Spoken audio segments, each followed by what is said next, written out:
Online learning is absolutely everywhere now. It's gone from being this kind of niche thing to a global powerhouse.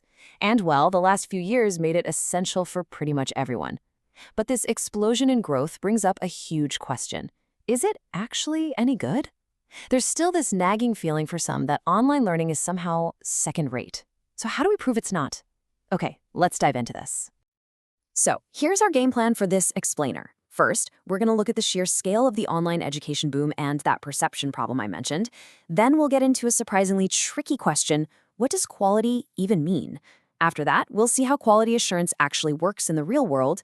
And finally, we'll peek into the future of quality in our super digital world. All right, first up, the incredible growth of what's often called online open and distance education, or ODE for short. And believe me, we're talking about a massive shift in how the entire world learns. To give you a sense of the scale here, just look at this number. The Open University of China, and that's just one of many of these mega universities, went from a little over 1 million students to 4.6 million in just 2 decades. That is just staggering growth. But, with that kind of scale comes a lot of scrutiny. And this quote just hits the nail on the head. Even with millions and millions of people choosing to learn online, that old perception that it's just not as good as being in a physical classroom has been incredibly tough to shake. It's been a real battle for legitimacy. So, the secret weapon in that battle is something called quality assurance, or QA. You can think of it as the engine room for credibility in education. It's the whole system, the policies, the procedures, the reviews, all designed to make sure an online degree is every bit as rigorous and valuable as one you'd get on campus. But before we get into how it works, we have to ask a much bigger question. Okay, so QA is the solution, but what is it even assuring? See, the whole idea of quality in education, well, it's not simple. It's not just one thing, it's this concept with a whole bunch of different faces. Now, this is where it gets really interesting. Is quality about being the absolute best, the most exceptional program out there? That's excellence.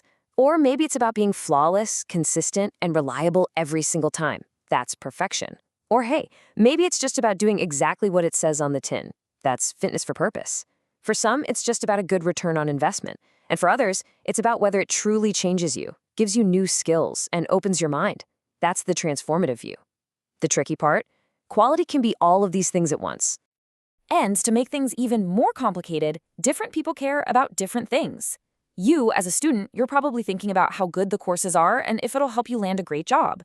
But the government that's funding that course, they're looking at value for money and the economic impact. And the university itself is focused on running efficiently and making sure students actually graduate. It's like a tug of war of different priorities, which is why creating one single QA system is such a huge challenge. So, with all that complexity swirling around, how do institutions actually build a system to manage quality? How do they take all these abstract ideas and turn them into a real, practical process? Well, most QA systems follow a pretty standard cycle, often called a quality audit. It basically starts with the institution taking a good, hard look in the mirror. That's the self-evaluation. Then they bring in some colleagues for an internal review. And finally, they open up the doors to an outside agency for an external review and, usually, accreditation. And this isn't a one-and-done thing. It's a continuous loop of checking and improving. Now, who's in charge of this cycle? Well, there are 2 main ways to do it. You've got a centralized system, like at Indonesia's Universitas Terbuka, where there's one dedicated QA center running the whole show. Or you can have a dispersed system, like at the UK's Open University, where quality is everyone's job, spread across all the different departments. One isn't better than the other, really. It just depends on the university's style. So to make this real, let's zoom in on that centralized example, Universitas Terbuka, or UT. This place is massive, serving a huge and spread out population across thousands of islands in Indonesia. For an institution like that, making sure quality is consistent isn't just a nice idea, it's a massive logistical challenge. And this is what that process actually looks like. This chart shows what they found in an internal audit across UT's 39 regional offices. You can see they pinpointed specific issues, they call them non-conformances, in things like face-to-face tutorials and equipment. Now, this isn't about pointing fingers. It's about gathering real data so you can make things better across the entire system. So the big question is, how do they actually fix those problems?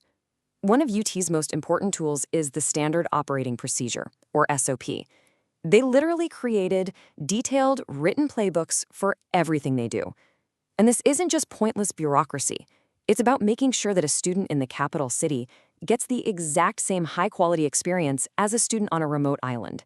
It's how you actually put quality into practice when you're dealing with huge numbers. All right, this brings us to our final section. The world of digital education is changing faster than ever, and that means our ideas about quality have to change right along with it. Of course, the biggest shakeup was the pandemic.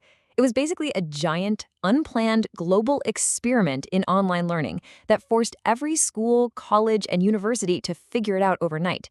That emergency response has totally changed the game and has sped up conversations about what truly high-quality digital learning should look like.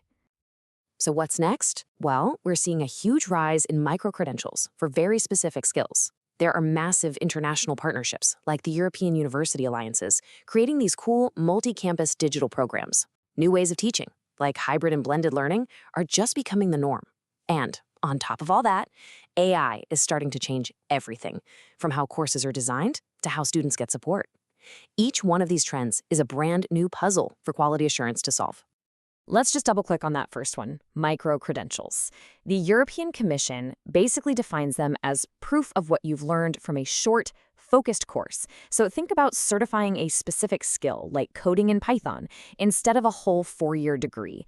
They're super flexible, they're targeted, they're getting really popular, and now QA systems are trying to figure out how to measure their quality and value.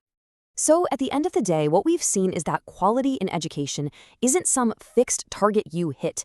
It's not a simple checklist. It's a living, breathing, continuous conversation between students, teachers, universities, and all of us. And as we all become learners in this new digital world, the question isn't just for them, it's for you. What does quality in education really mean to you?